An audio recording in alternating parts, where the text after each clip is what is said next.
Hey guys, it's Eric, owner of Farpoint Farms, and today we're going to be doing a kind of an educational video, a beginner's guide to changing your own oil. This is something that every car owner ought to know how to do. Even if you choose never to change the oil in your car, having the option to do it yourself and save a few bucks certainly isn't a bad thing, right? So in order to do an oil change on your average car, truck, or SUV, you're going to need a few tools. Not as many as you would imagine though, right? So as far as tools required, you're going to need a wrench in order to get your drain plug loose, and depending on the model of car, it's one of a few sizes. Most Asian cars, Japanese and Korean cars are going to be a 14 or a 17 millimeter wrench. Most American cars are going to be a 13, a 15, 13 or 15, right, for like Chevrolet, Chrysler, stuff like that, Fords. Okay, and European cars, 17s, 19s, some old Volvos or even 24s, but again, most are going to be in that range. So depending on the model of car you have, you're only looking at one tool to invest in. That's not so bad, right? Some other tools you may want to have, you're certainly going to need to have a very inexpensive drain bucket, and that's to catch the oil in the oil filter when you do your oil change. These are like $3 at Walmart, not a lot of money invested there. If you want to splurge as far as filling your car back up, go ahead and get yourself a funnel, make it a little easier. Depending on where the oil fill is located, it may come in quite handy. Okay, one thing that I do on my own cars is I use a little regular old piece of masking tape from a roll of masking tape, and I write the mileage and the date that I replaced the oil. Kind of like the sticker you get at a dealership or at an oil change place that tells you when to come back. Okay. Then you're of course going to need a couple of things to actually do the oil change. You're going to need some oil, right? I get full synthetic oil for the cars I run. This car has 210,000 miles on it. It's my little runabout, a little Toyota Echo, and it's my commuter car. It's a great car, by the way, for what it is. Anyway, you know, I use synthetic oil. You don't have to run synthetic oil, but I choose to. Walmart's brand is SuperTech, I think it's called. Like 5 quarts for $17 here in North Carolina. For that price, I just get regular synthetic because, you know, at most auto parts stores, regular oil costs more than that. So, and then of course you're going to need a filter. I don't have a particular brand that I get. A lot of times with my cars, I will try to get genuine filters from Toyota or whatnot. In this case, I just got a generic here. And most cars have a washer for the drain plug, right? And a lot of times shops don't use those drain washers, so you'll find that is just on there. But you could get a little seepage coming from your drain plug if you don't replace the washer. So I go ahead and get washers for the cars that I do here at the house. This is a genuine Toyota drain washer, but you can get a copper washer, an aluminum washer, any kind of washer that goes between your drain plug. Probably not a bad idea. So that's it. Wow, crazy, right? A whole lot of parts here. So let's talk about your investment. That's, like I said, $17. My oil filter cost me $3.50. This gasket cost another 60 cents.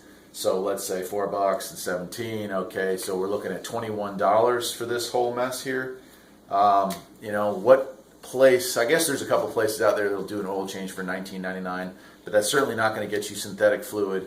And it's, you know, I'm not going to say that they're not doing the job well, but you're going to put a certain amount of care into doing your own work on your own car as opposed to paying me to do it on a car for a stranger. That's just a fact. It's not that I don't care about your car when I'm working on it as a mechanic. It's just that we care more about our own cars than anyone's going to care about our cars for us, right? So that's it. We've got that. Now for your first time investment, let's add another $3 for a drain pan and another $1.50 for that. You're still looking less than $25 for the whole mess, and that's a pretty darn good deal. And then you've got those tools. You'll have them for the rest of your life. So let's get this out of the way, and I'll show you. And this will be the same on 4 cylinders, 6 cylinders, 8 cylinders, American cars, foreign cars. Doesn't matter. It's all roughly the same thing. But I'm going to get this stuff out of the way. We'll move the camera closer in, and I'll show you what we're going to do here on top. Now you'll notice I've got this car raised up. It's not necessary to raise your car up on like 90% of the models out there. You can sneak under there and crawl under. The reason I've raised this one up is that it's easier for me to get the camera under there to show you guys what I'm doing. Okay? Okay, so here's the engine on this car, and this is just a very, very small 4-cylinder engine on these cars. This is actually the same motor that's in the Prius. It's in the Echo, the Yaris, It's a very popular engine for Toyota for this era of car. But anyway, for doing your oil change, what you're going to want to do up top here before we crawl into the car is take off your oil cap. You can just lay it on there so nothing falls in there, but just leave it loose. And I also like to pull the dipstick up slightly. And the reason I'm doing that is it allows air to flow down in here so I don't create a vacuum. That'll allow the engine oil to flow out more easily when I take the drain plug loose. And that's the only reason that I do that. Now, it's a good idea while you have your car, with the hood open and you're going to change your oil, go ahead and check the rest of your fluids. You've got washer fluid here. You can top that off. Most modern cars have a reservoir for your coolant. You want to check to see how the level is on that, making sure that your engine is cold when you do that. You don't want to get burned. Don't take the radiator cap off either, especially if the engine is hot. Right? You have an air filter under here, and we'll cover checking air filters, cabin filters, spark plugs, stuff like that in future videos. But it would also be a good time to check to make sure that a mouse hasn't made a home in the bottom of your air box during the winter. And you want to look at your brake fluid. It has a minimum and a maximum line. If you notice the fluid is low, it's nearing the minimum line, there's a good chance that you probably are going to need brake pads or brake work very shortly. So those are all things we can check while we're underneath here. And then when you're done with that, we'll crawl up underneath the car here and we'll begin our oil change. And this whole job, start to finish, shouldn't take you more than 20, maybe 30 minutes, okay? Okay, well here we are under the car. And as you can see, it's not too frightening looking. Now again, all cars are slightly different, but on this car, you have your oil filter located up front. Some cars it'll be located on the side or in the rear. Just kind of poke around until you find that. And then here's our oil pan here. And in this case, the drain plug's on this side. But that's pretty much what we're looking at. And again, don't be too intimidated by all these nuts and bolts and everything. We're only focusing on two things, the drain plug and that oil filter. So once you've located those two, go ahead and get your oil pan situated where you need to be. Right? Grab your oil filter and your wrench, and we're ready to begin. And there's my drain plug right there. Take your 14 millimeter, in this case 14, and you can break it loose. And of course, when you take this thing all the way off, oil is going to come pouring out. You'll probably get a little on you. Now you'll notice I'm wearing gloves.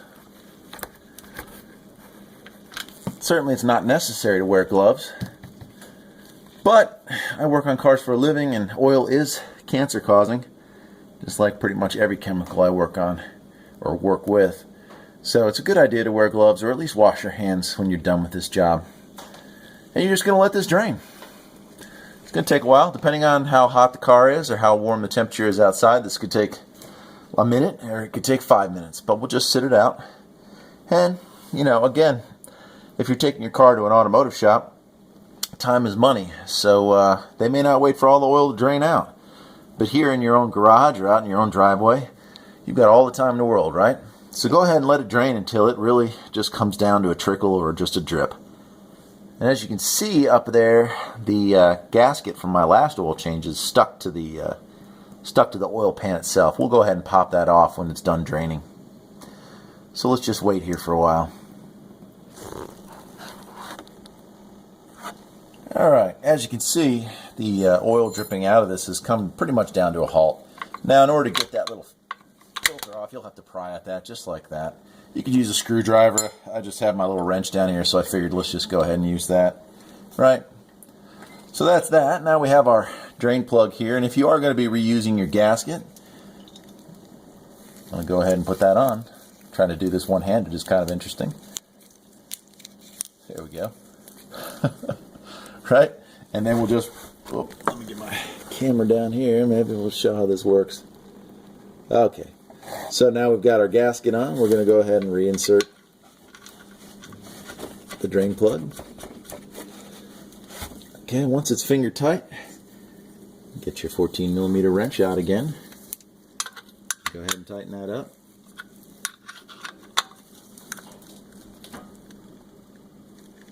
Okay, you don't want to make it terribly tight. Just tighten up. And then you can kind of clean the oil off of that. I do anyway.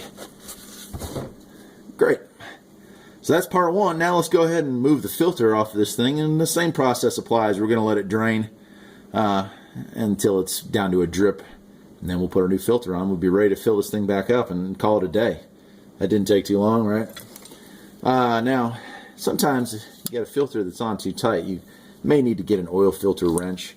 There's a variety of different styles. They all work basically the same. A lot of times you won't need that, so don't rush out and buy it. But if you can't get the filter off, that's what it's going to take. And they're $6 or $7. Okay, so back over here on the other side of the engine, I've moved my pan over to catch this because it's going to leak some. You might want to have a rag handy for this because you're probably going to get a little bit on you. See how it starts coming out there before the filter falls off? You can unscrew it a few turns and just let it drip for a few seconds. And that'll help you get it drained out some. Make less of a mess. And then I'm going to grab a rag here so I don't get it all over my hands. I'll go ahead and take the filter the rest of the way off. And then you put the filter into the drain pan to let it drain, and as you can see, even more oil is coming out of here. Now, things you want to check that could really mess up your day as this drains, you'll see the mounting here. Put my finger up in there. That flange there. Boy, there you go. You want to make sure that the gasket from the old filter hasn't stuck to that, okay?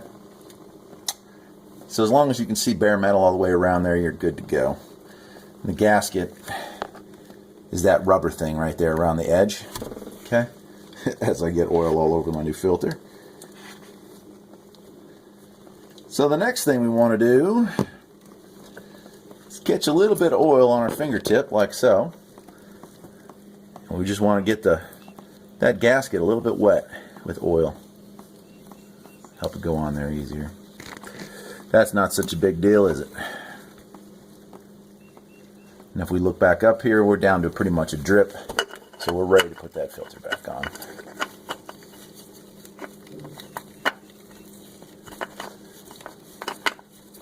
And of course, doing this one-handed,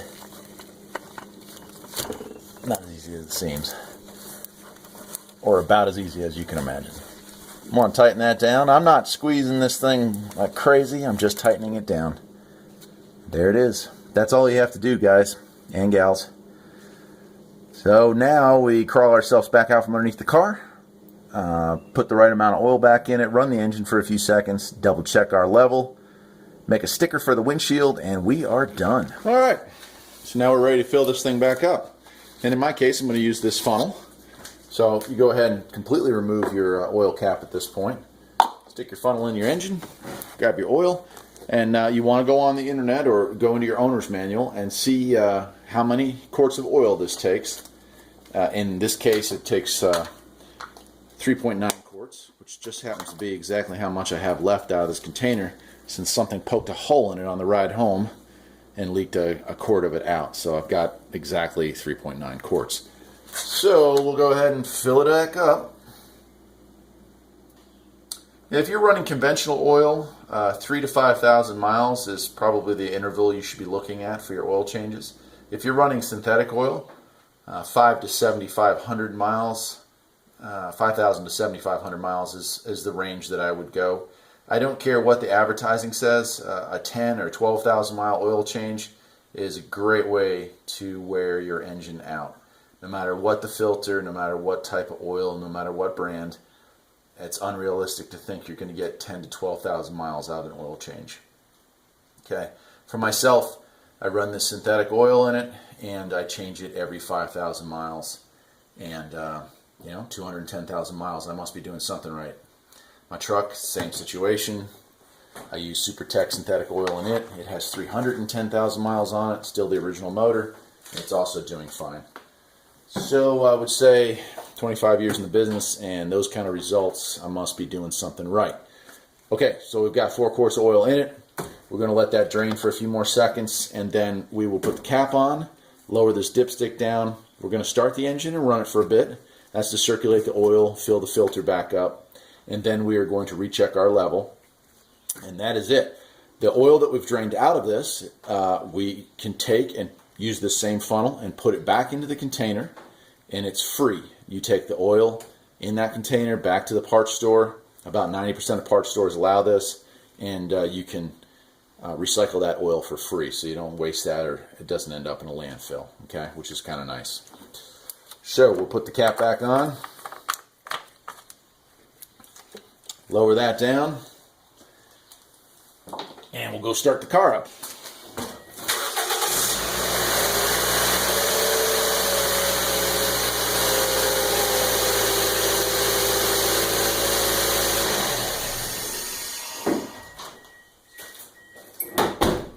Now you want to give it maybe 15, 20 seconds just to let it sit.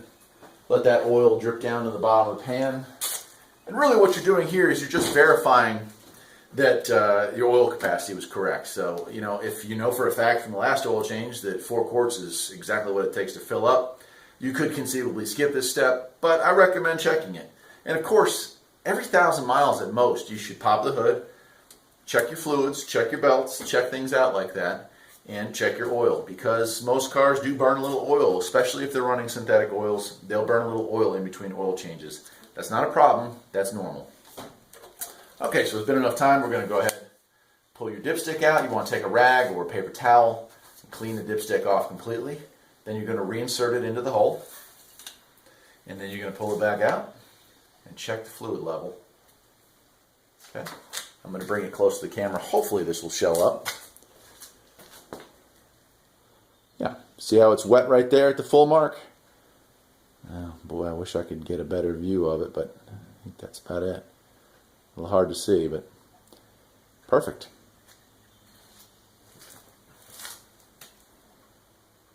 Stick that back in. Button your car up, close the hood, take a little piece of tape, write yourself a note when you did the oil change, how many miles from now it's going to be due again, and you've done it. You've just spent maybe 20 minutes, maybe 30 if things don't go very well. And you've saved yourself probably $10, $15, maybe a whole lot more than that, depending on the make and model. And you've done it yourself. So be proud of yourself. And enjoy the fact that now you know how to change your own oil. Other videos in the future we'll be doing, and I have a bunch of cars we can do this on. Sometimes I can do these videos at work, but not very often. I'll show you how to check the air filter, the cabin filter, check your brakes, all that stuff. So if you have a request on how to work on a particular part of your car, 25 years in the business, I've pretty well seen it all and done it all. Not that I want to do it all again, though. You know what I mean? I'm Eric, owner of Farpoint Farms. I hope you enjoyed this video. If you did, please subscribe. There'll be more like it. Take care.